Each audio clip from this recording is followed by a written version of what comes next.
안녕하십니까, 문톨란TV입니다. 택시기사 폭행 혐의로 조사를 받고 있는 법무차관 이용구가 28일 사의를 표명해 정권에 미묘한 파장이 일고 있습니다. 이용구의 사의 표명엔 분명한 이유가 있습니다. 택시기사 폭행 혐의로 기소를 앞둔 것이 주요 요인입니다. 기소될 가능성이 없었다면 사의 표명을 하지 않았을 것입니다. 왜냐하면 그는 현재까지 사표를 낼 다른 하자가 발견된 게 없고 차관으로 부임한 지도 얼마 지나지 않았습니다. 현행법상 특가법 적용에서 빠져나올 수 없었던 상황에 몰렸고 유사한 혐의로 처벌받는 재판 사례가 쌓여가고 있어 다른 방법이 없었던 상황입니다. 하지만 고위공직자가 사표를 내는 데 있어 정무적 배경이 없을 수 없습니다. 이용구가 기소되면 장관, 차관이 다 기소돼 재판정에서는 상황이 초래되고 이에 대한 부담이 이용구 사태로 이어졌을 수 있다는 분석이 있습니다.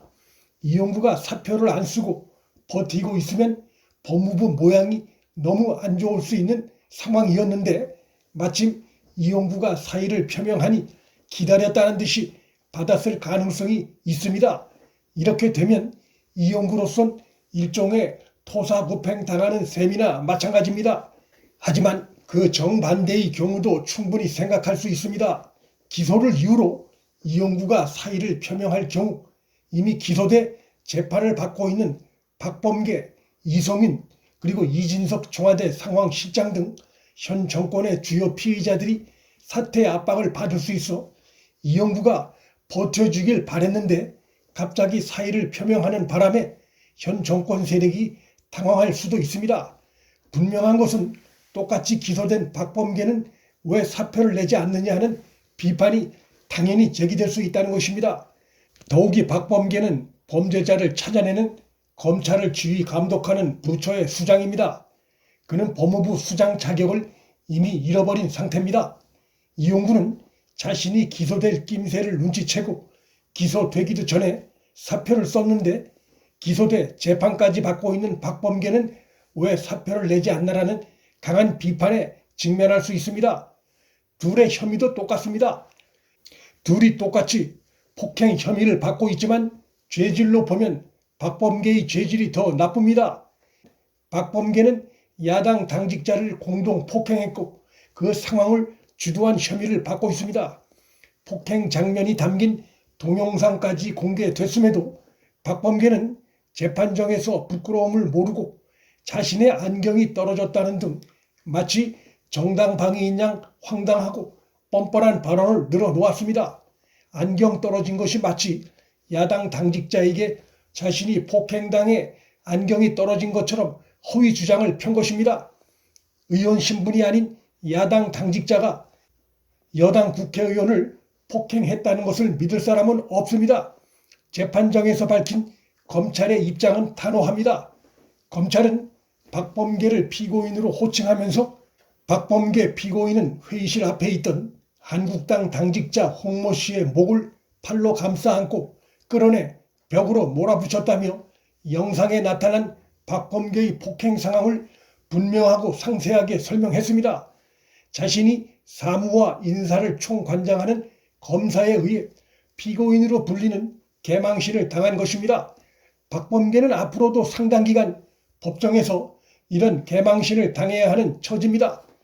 울산 선고 공작 사건 연루 혐의로 기소된 이진석 청와대 상황실장을 방치하는 문재인도 이용구 사태로 동반 압박을 받을 수밖에 없게 됐습니다. 자신이 연루된 울산 선고 공작 사건 범죄 혐의로 기소돼 재판을 받는 자를 청와대 핵심 참모로 둔 문재인은 향후 이진석 등 피고인 14명의 재판이 열릴 때마다 대통령과 연관된 피고인들의 범죄 혐의를 설명하는 검사에 의해 개망신 당할 예정입니다.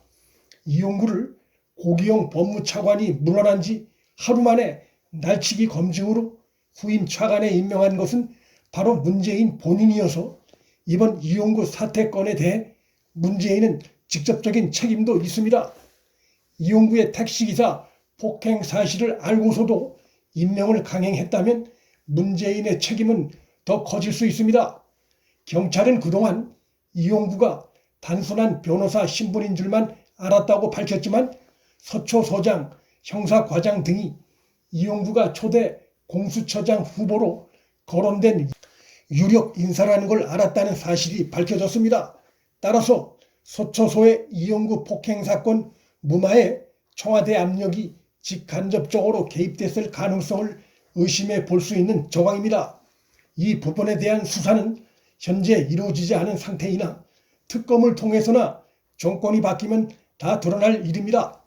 만일 문재인과 박범계가 이성인을 유임시키거나 고검장으로 영전시킨다면 이용구 사태와 비교돼 정권의 모순과 이정잣대가 드러나는 결과가 될 것입니다. 이성인은 고의적으로 조직적으로 국가의 법질서를 훼손한 중대 범행 혐의를 받고 기소된 자로서 사법 시스템 차원에서 보면 죄질이 이용구 건보다 더 나쁠 수 있습니다. 문재인과 박범계가 추미애의 1차 검찰 인사 학살에 이은 박범계를 앞세운 검찰 2차 인사학살 조짐을 보이고 있습니다. 현 정권이 자신들이 처한 위기에서 벗어나려는 것이고 자신들을 기소한 검찰에 대한 보복이자 임기 말 정권 불법을 겨냥한 검찰 수사의 칼날을 무력화시키려는 음모입니다. 원칙과 상식을 벗어난 힘의 논리로 자신들의 위기를 벗어나려는 정권의 이러한 움직임은 결국 파국을 자초할 수밖에 없습니다. 부끄러움도 최소한의 상식도 내팽개친 정권에 대해 국민의 심판이 뒤따를 수밖에 없습니다. 문틀란TV 여기서 마칩니다. 구독과 좋아요, 알림 설정은 방송 제작에 큰 힘이 됩니다. 시청해 주셔서 감사합니다.